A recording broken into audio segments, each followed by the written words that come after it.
Bukan uji nyali di salah satu bangunan tua di kawasan Kota Tua Jakarta yang sudah lama tak berpenghuni. Mereka masuk lewat celah tembok yang roboh. Bangunan itu gelap dan berdebu. Dindingnya dipenuhi coretan dan aroma apek menyengat. Di lantai 2 mereka menemukan ruangan dengan meja bundar seolah tempat rapat zaman Belanda. Rio mencoba duduk di salah satu kursi sambil bercanda. Tiba-tiba, tok, tok, tok. Suara ketukan terdengar dari meja padahal tak ada yang mengetuk. Salah satu temannya melihat ke jendela dan berbisik, "Kursi itu nggak boleh diduduki. Katanya itu milik penjaga gaib bangunan ini." Rio tertawa tapi kursi yang didudukinya tiba-tiba bergeser sendiri ke belakang.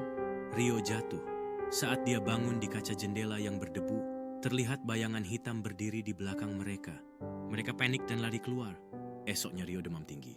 Saat sadar dia mengigau, "Aku sudah janji nggak duduk di kursi itu lagi." Padahal dia tak pernah bilang apa-apa soal janji itu. Sejak malam itu Rio dan teman-temannya merasa ada yang mengawasi mereka setiap kali mereka melewati bangunan tua. Setelah demam Rio reda, dia mulai berubah. Temannya Arga curiga dan mengajak bicara. "Lu kenapa bro? Masih mikirin kejadian kemarin?" Rio menoleh pelan dan berkata dengan suara berat, "Aku harus balik ke sana. Dia belum izinkan aku pergi." Malam harinya tanpa sepengetahuan siapapun, Rio kembali ke bangunan tua itu. Kamera CCTV di kawasan Kota Tua menangkap sosoknya masuk sendirian. Tapi yang aneh, CCTV juga merekam satu sosok hitam tinggi mengikuti di belakangnya. Sosok itu tak pernah keluar dari bangunan itu. Esok pagi petugas keamanan menemukan Rio duduk di kursi yang sama, tersenyum tapi tak bernyawa. Di atas meja ada coretan kata-kata seperti digores pakai darah, "Janji harus ditepati." Dan hingga kini, kursi itu masih ada, tapi siapapun yang mendudukinya tak pernah kembali pulang. Di balik legenda ini banyak yang berbisik tentang roh penasaran yang menjaga janji tak terucap. Mereka percaya bahwa setiap orang yang mencoba mengungkap misteri itu akan dihadapkan pada konsekuensi yang mengerikan. Namun rasa penasaran selalu lebih kuat daripada ketakutan. Demodeska merencanakan untuk kembali ke tempat itu, bertekad mengungkap apa yang sebenarnya terjadi. Setelah kematian Rio, bangunan tua itu ditutup rapat menyimpan misteri dan ketakutan yang mendalam di balik dindingnya. Tapi ada satu orang yang penasaran, Pak Slamet, satpam senior yang sudah puluhan tahun menjaga area Kota Tua. Ia bercerita dulu bangunan itu adalah kantor administrasi Belanda. Di ruang rapat lantai 2, seorang pejabat kolonial digantung hidup-hidup oleh bawahannya sendiri karena pengkhianatan. Sejak itu kursi tempat pejabat itu biasa duduk, tak pernah dipindahkan. Malam itu Pak Slamet yang penasaran masuk ke bangunan itu sendiri. Ia membawa kemenyan dan doa-doa. Tapi saat sampai di ruang lantai 2, kursinya bergerak sendiri dan suara berat terdengar. "Kau saksi terakhir, ceritakan atau kau duduk di sini selamanya." Pak Slamet gemetar dan segera keluar, tapi sejak malam itu ia bisu.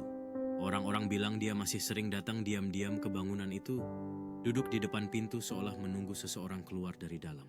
Dan konon kalau kamu berani lewat bangunan itu tengah malam, kamu akan mendengar suara kursi berderit, tapi tidak ada angin, tidak ada orang, hanya penjaga yang sedang memanggil nama korban berikut. 2 minggu setelah kejadian Pak Slamet, seorang konten kreator bernama Dinda membuat vlog eksplorasi horor untuk channel YouTube-nya. Dinda masuk sendirian live streaming dengan ribuan penonton. Katanya ada kursi terkutuk di lantai 2, katanya sambil naik tangga.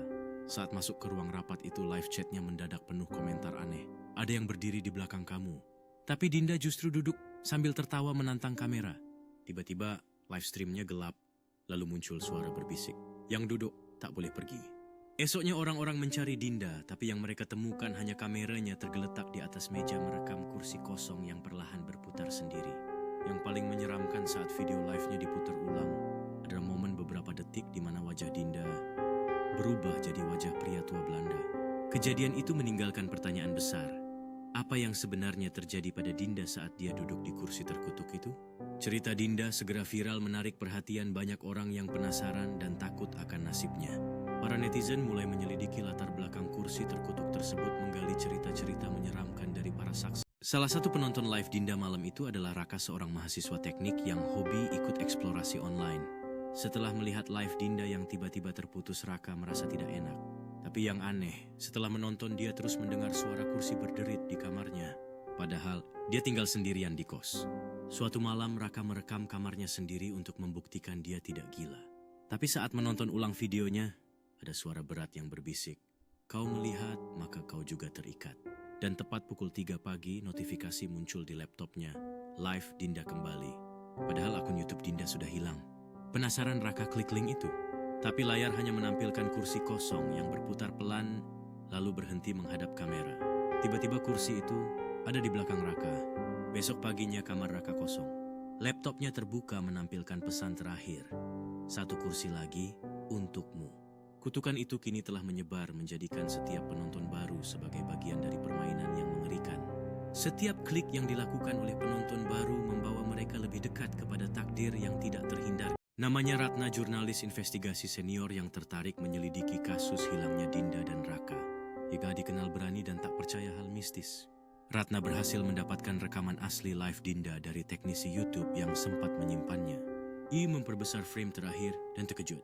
Refleksi kamera menampilkan wajah lain di belakang Dinda.